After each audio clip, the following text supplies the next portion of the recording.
Assalamualaikum Alaners. Kali ini kita akan menceritakan kisah wanita Mesir asal Bani Israel yang bisa melihat istana surga dari bumi. Ialah Asiyah binti Muzahim yang merupakan istri Fir'aun atau Pararao alias Ramses II. Inilah kisahnya. Asiyah dipinang Fir'aun dengan paksa.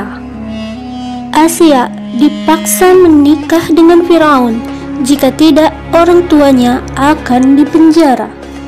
Kemudian sejak saat itu Asiyah adalah istri kesayangan Fir'aun, seorang raja yang zalim dan kafir, serta mengaku dirinya sebagai Tuhan.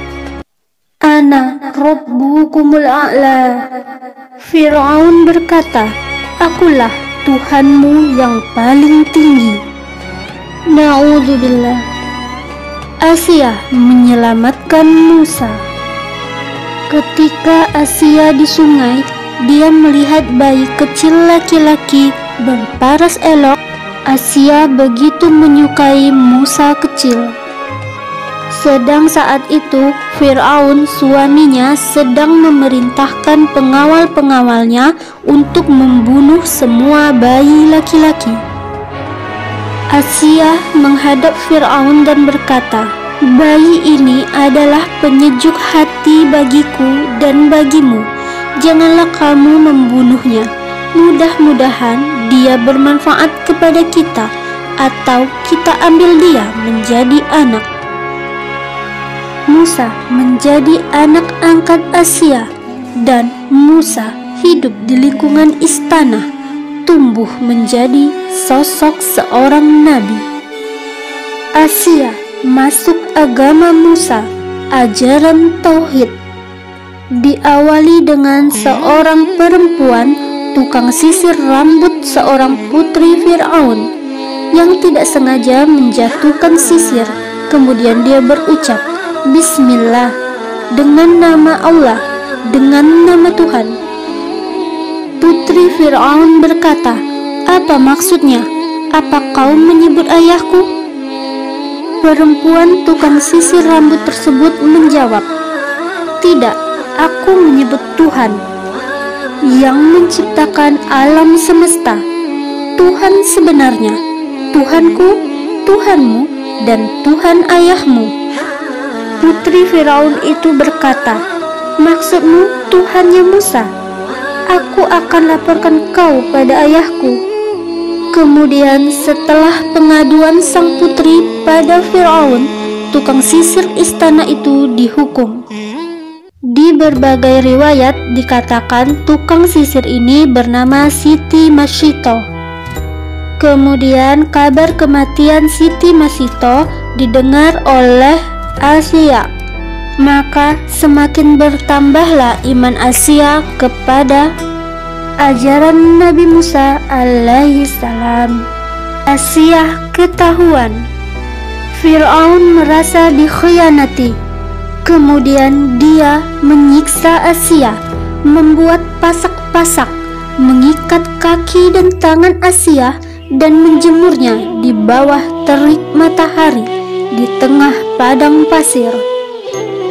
Dari Abu Hurairah radhiyallahu anhu menyatakan bahwa Rasulullah shallallahu alaihi wasallam bersabda, sesungguhnya Fir'aun mengikat istrinya dengan besi sebanyak 4 ikatan pada kedua tangan dan kakinya. Kemudian jika ia telah meninggalkan Asiyah yang terbelenggu, maka para malaikat menaunginya. Hadis riwayat Abu Ya'la. Lalu disiapkanlah batu-batu besar untuk dilempar pada tubuh Asiyah. Sebelum pelemparan dilakukan, Asiyah berkata, yang gumaman Asiyah ini diabadikan dalam Kitabullah surah At-Tahrim ayat 11. A'udzu billahi minasy syaithanir rajim.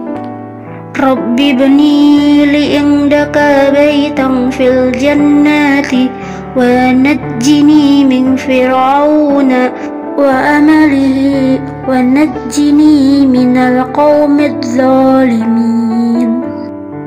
Ya Tuhanku, bangunkanlah untukku rumah di sisimu dalam surga, dan selamatkanlah aku dari Fir'aun dan perbuatannya, dan selamatkanlah aku dari kaum yang zalim. Kemudian setelah Asiyah berdoa, maka terlihatlah oleh Asiyah di atas langit sana muncul seperti istana marmer mengkilat. Ia, Asiyah, melihat istana surga dari bumi di atas langit, sedang ia dalam keadaan terikat, sedang disiksa di atas pasir-pasir yang panas. Kemudian melihat bangunan yang begitu indahnya, Asiyah begitu takjub hingga ruhnya keluar, menggapai, terbang, naik ke atas, menghampiri istana di langit tersebut. Setelah nyawa Asiyah terangkat ke langit, dilaksanakanlah pelemparan batu-batu oleh pengawal-pengawal suruhan Fir'aun. Asiyah tidak merasa sakit. Ia telah dinaikkan ke langit. Yang terbaring di sana hanyalah raga tanpa roh. Masya Allah. Itulah tadi pengisahan tentang Asiyah. Rasul berkata, tidak ada wanita yang mencapai kesempurnaan kecuali Maryam putri Imran dan Asiyah istri Fir'aun. Dan keutamaan Asiyah terhadap wanita lain adalah seperti keutamaan Thorit terhadap makanan lainnya. Hadis riwayat Bukhari. Cukup sekian untuk video kali ini. Semoga manfaat. Afwan, syukran, jazakumullah, dan wassalamualaikum warahmatullahi wabarakatuh. Bye.